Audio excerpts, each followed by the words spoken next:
So, on the 7 Spot live chat now, we have Rob and Viv from Quantum Sports Cars. And I've got to say, I'm well impressed because they've obviously got the biggest following, because we've got the biggest crowd we've had all day to watch this live interview. So, thank you, Rob and Viv. This is really, really impressive. So, big sigh there, Rob. I know it's been... Come on, tell everybody, Rob, when did you leave home last night and when did you get here? Left home around 10 o'clock and got here at 3:30 this morning. Yeah, so it's 10 p.m. last night. You left Devon, yeah. So, and I found him in here about 8:30 this morning setting your stand-up. So that was, I thought, quite incredible. Absolutely. So you brought the new, no longer Replicar, LMR141, just literally fresh out of the mould, still got the odor resin. It will probably cure in the wrong shape altogether, but yeah, it's out of the mould Friday morning. So just quickly run by us the changes you've done to that mould. I know you sort of, on the video we did a moulder that you touched on what you did, but now you've got it finished and now, what have you done differently? Okay, so rounded the sides, obviously, sharper front, shorter back, really much more in proportion with a 50s sports car. It does, and I've said it, and we'll put in some shots of the car. It does look really, really nice. You've just brought those proportions just right. And I thought the nice touch, things like the wheels. You say, was it now Mini 1 wheels you can use? Yeah, Mini 1. We haven't got wires sorted yet, but NWS are on that for us. Yeah, but I think the Mini 1 wheels, particularly if somebody's building a little bit on a budget, you said like for £100 a set, you can buy a set of 4 and you're up and running. And they do really fit the style of that sort of 50s era car, doesn't it? Absolutely. Don't forget that's with tyres. So what I thought would be good to touch on today is obviously we've gone through with some other people similar, is to learn how you've got to where you are today. So, you know, when you come skipping out of school, and you've told me a story before we went live, and I don't know whether you want to repeat it, to what your first job was, but yeah, I'm happy for you to say if you want. Well, I was planning on being a chef, actually, and Dad bought a pub down in South Devon, which I actually ended up becoming a chauffeur at 15, taking the customers home at stupid o'clock in the morning. But that didn't last long and ended up as a boat builder. Ah, okay, so it's where the boat building has evolved into the kit car. Fiberglass. So when you were sort of going along doing the boat building, is there a point where you went, I don't particularly want to build boats anymore? Is it something you still do? Or where did the kit cars come into it? The boat building, about 3 days in, I decided I didn't want to build boats. But my bank manager actually put me on to another customer of his to repair a McLaren. And I ended up working with him full time, doing load of T70s. And then we took on a kit that they had produced, which was the Mirac, and threw 80 grand at that to sell 8 cars, and I'm still slugging away now. What, to pay off the debt that the Mirac gave you? To increase it. So, after the Mirac, which I know you did do a lot of promotion with, what was your first step after that into the kit car world? I never really came out of it. I've still got the Mirac. Well, I've learned not to plug it quite so much. So if anyone wants a Mirac, Quantum came up for sale 5 years ago. So it seemed the obvious thing to do is buy that and get back into it. But when you bought Quantum as it was, and that was from Mark, I think, wasn't it? The Extreme was from Mark, and the historic stuff from John Sampson.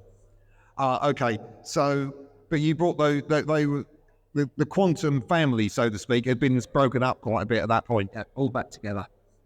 And of course, the other one is the Sunra.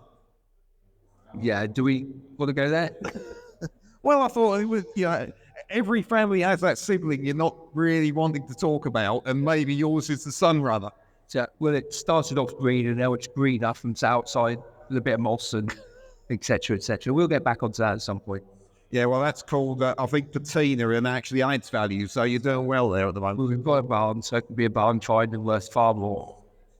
So with the coupe, the 2+2, are they cars that you are planning to put back in production, or are they cars that you are just going to do the sort of part support on? At the moment, supplying parts and possibly a new 2+2, which has been on the cards for a long time, but I keep buying other projects to put it on the back burner. And what does your, as you put it to me, your management to your right think about all these projects? We don't talk. There you go, Viv. What do you think about it, Viv? I think Keeps the ball. Rob is not happy unless he's got a project that he can improve, which he constantly does. He's always upgrading. I do wish he'd just stick with one project though, but he has mindful support. Isn't that what the managers or chairmen of football clubs say just before they sort of fire the manager? Yeah, I was going to add that. But without the budget. So going back into what are your prime products at the moment, which is obviously the Extreme and the LMR. What have you got plans with the Extreme? Because obviously that's a really established product. It's been just on the edge of that Lotus 7 inspired sports car market. Suits the bigger drivers, so it's always been an attractive car in that respect. Has always seemed to find its niche. So I know you were working on the hardtop. Anything else you're working on with that car? Well, we've had to reverse engineer the chassis on the Extreme. There's a lot of drawings were corrupted. Not sure how, but they were. So that's taken a lot of time out. New suspension packages, pretty much there now. So yeah, that's in full go ahead. So if somebody wants an Extreme, they can pick the phone up, wave their credit card at you, and make you and Viv very happy. And still have a fair wait for a delivery. So we're here in July 23. So if I order one, when would I get it? We'd say July. Next July. Maybe. Okay. So let's go full circle and come back to the LMR141. You've obviously got the main body mould done now and popped it out. I overheard a bit of a conversation regarding timescale on the doors, boot and flip front, which for legal reasons I can't repeat. But you're hoping to have those done. Viv's looking at me and I don't want to give the answer that Rob said earlier because I'm going to get hung. You were hoping to do them in the next few weeks, shall we say? We've committed to the Silverstone Classic, so I think I need doors and bits on it by then. Yeah, that would certainly help the look. Once you've done all that work, are you there more or less to be able to sort of put it out for sale? Yeah, we've got confirmed orders for that. They're moving along nicely. But yeah, there's no point in having something and not sell it before it's finished. Yeah, and I sort of, I'm going to come down slightly on Vince's side, which I think is so dangerous for me, is that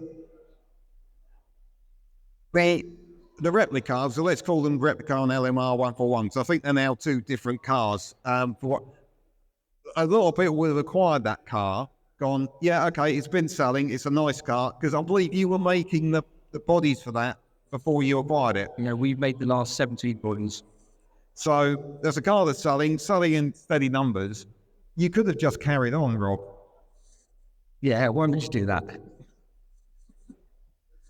Because you didn't think it was right. No. It was the right thing to do to buy it, the wrong thing to do to leave as it was. But if you wanted the old one, we can still do it. Oh, okay. So you got both options there. So you've still got the moulds for the old one. Oh, yeah, absolutely. So, and I'm loath to ask this question because I'm going to get looked at by daggers by Viv. So I'm trying to look at everything else. You're not thinking of buying anything else, are you, Rob? No. Not while she's listening. Rob, as ever, it's been a pleasure. I know you're not the most comfortable in front of camera, and it's been great to have Viv on board as well for your side. But all support, nothing else. But Rob, you come across a lot better, and like I say, we've had the biggest crowd for any of these interviews today. Yeah, well done, Quantum. I was Yeah, this shows the great support you've got out there for what you've done for Quantum. But, it's been so easy to just pick the cherries and leave the other bits and pieces. But, the Quantum clubs must be so happy that you've taken on board everything to give them support going forward. Not too sure about that, but we'll see. Well, I'm seeing big nods over your shoulder here, Rod, so I think they're very much on your side, and the support of the club is so important. So thank you very much both for coming in. Thank you. And hopefully you've enjoyed that. And if you have, you consider giving 7 Spot and a like and a subscribe.